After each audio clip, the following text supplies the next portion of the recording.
కృపామయ TV వీక్షకులందరికీ క్రీస్తువారి పేరిట శుభాలు వందనాలు తెలియజేస్తున్నానండి. యూఫ్రటీస్ నది గురించి మనకి యెహోషువ గ్రంథము 1వ అధ్యాయము 4వ వచనంలో కనిపిస్తుంది. ఒకసారి ఆ వచనాన్ని చదివి వినిపిస్తాను.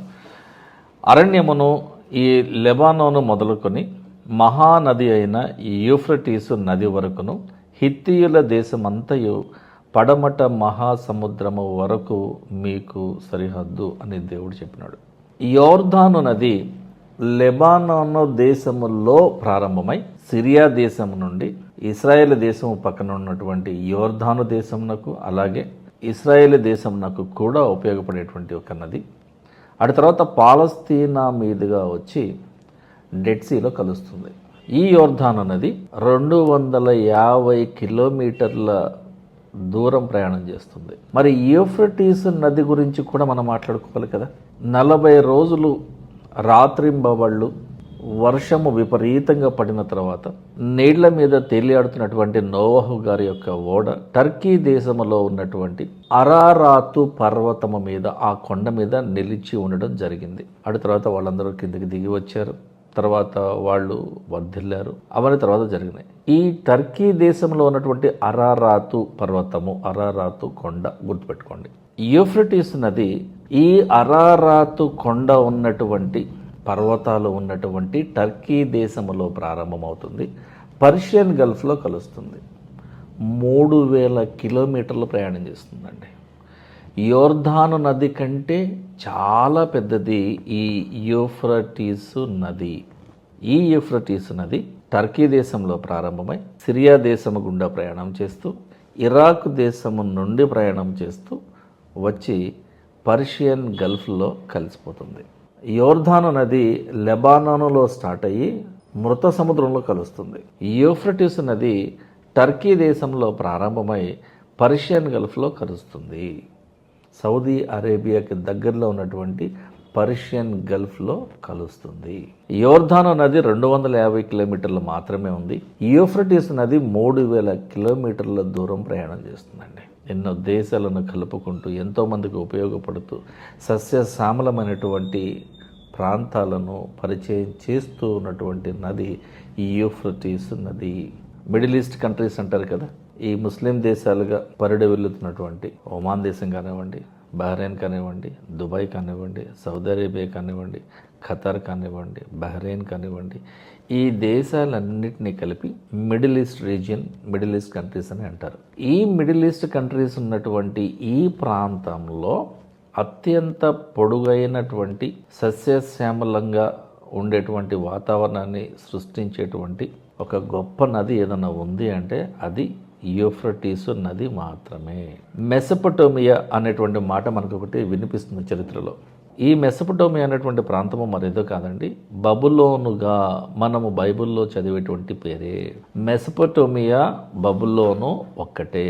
ఈ బబులోను ప్రాంతము ఈ రోజున ఇరాక్ దేశంలో ఉన్నది. కాబట్టి మీరు బబులోను అని చదివిన ప్రతిసారి ఇరాక్ దేశము అని గుర్తుపెట్టుకోండి.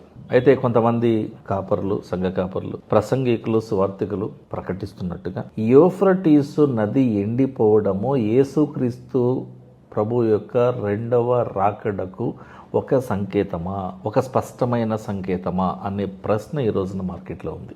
యూఫ్రటీసు నది ఎండిపోవడం గురించినటువంటి ప్రస్తావన బైబిల్ అంతట్లో కూడా 2 సార్లు 2 చోట్ల ప్రస్తావించబడింది. The first mention and the second mention. First మెన్షన్లో ప్రాఫెసీ జరిగిపోయింది, నెరవేర్చబడింది. సెకండ్ మెన్షన్లో ప్రాఫెసీ ఇంకా నెరవేర్చబడవలసి ఉన్నది. ఫస్ట్ మెన్షన్ ఎక్కడ ఉంది అంటే యిర్మీయా గ్రంథము 50వ అధ్యాయము 1వ వచనంలో బబులోను గూర్చియు కల్దీయుల దేశమును గూర్చియు ప్రవక్త అయిన యిర్మీయా ద్వారా యెహోవా దేవుడు సెలవిచ్చినటువంటి వాక్కు.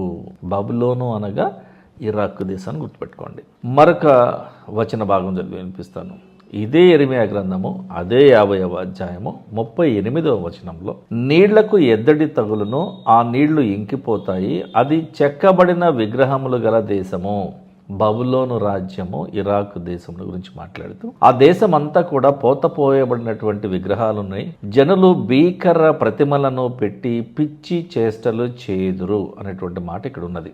ఇది క్రీస్తు పూర్వము 539వ సంవత్సరంలో నెరవేర్చబడినటువంటి ప్రవచనం. గుర్తుపెట్టుకోండి, క్రీస్తు శకము 539లో నెరవేర్చబడింది, జరిగిపోయింది. సెకండ్ మెన్షన్ ఎక్కడ ఉంది అంటే ప్రకటన గ్రంథము 16వ అధ్యాయము 12వ వచనంలో ఉన్నది. ఇది ఇంకా జరగవలసి ఉన్నది. ఈ ప్రవచన నెరవేర్పు ఇంకా పూర్తి కాలేదు.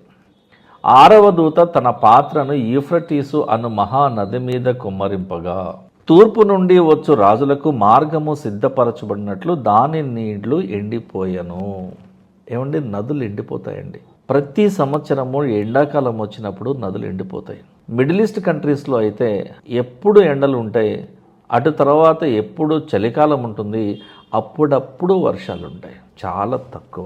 నదులు ఎండిపోవడం అనేది చాలా సర్వసాధారణమైనటువంటి విషయం.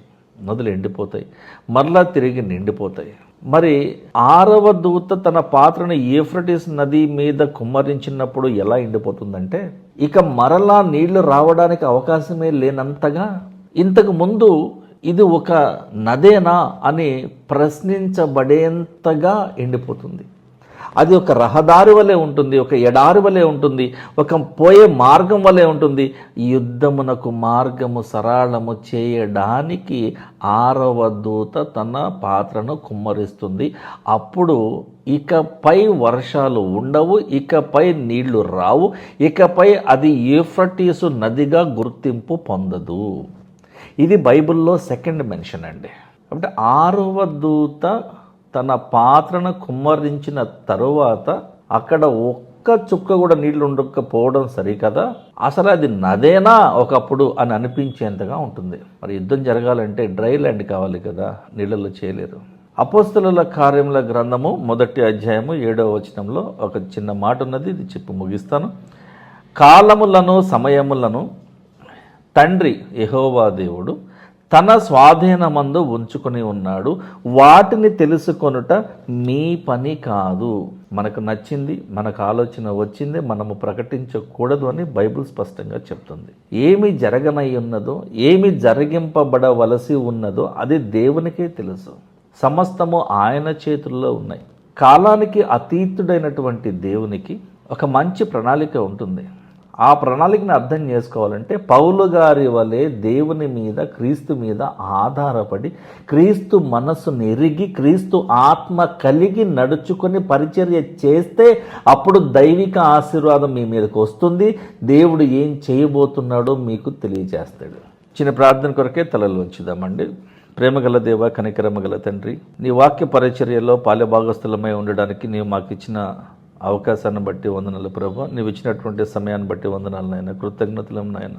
ప్రపంచ దేశాలలో ఎంతోమంది వాక్యాన్ని ప్రకటించాలని ప్రయత్నపడుతున్న అవకాశాలు లేక వెనుకబడిన వారే ఉన్నారు ప్రభు. అటువంటిది మాకు ఒక అవకాశాన్ని ఇచ్చి బైబిల్ అంతటినీ ప్రకటించేటువంటి గొప్ప బాధ్యతను, భారంను మా భుజస్కంధాల మీద ఉంచిన ప్రభు. సమస్త జ్ఞానముతో మేము నీకు నచ్చే విధంగా వాక్యాన్ని ప్రకటించేవారమై ఉండాలని కోరుకుంటున్నాం. కాబట్టి మమ్మలను, మా పరిచర్యను, ఈ కార్యక్రమాలను వీక్షించబోతున్న వారందరినీ కూడా మీరు జ్ఞాపకం చేసుకుని, మా అవసరతల విషయమై మీరు జ్ఞాపకం చేసుకుని, ఆత్మీయంగా మేము బలపడి పాపం నాకు దూరంగా ఉండి పరిశుద్ధతల్లో నివసించేటువంటి అవకాశాన్ని మా అందరికీ ఇవ్వమని యేసుక్రీస్తు వారి పరిశుద్ధ నామంలో ఈ ప్రార్థన అడిగి వేడుకుంటున్నాం తండ్రి. ఆమేన్. Thank you.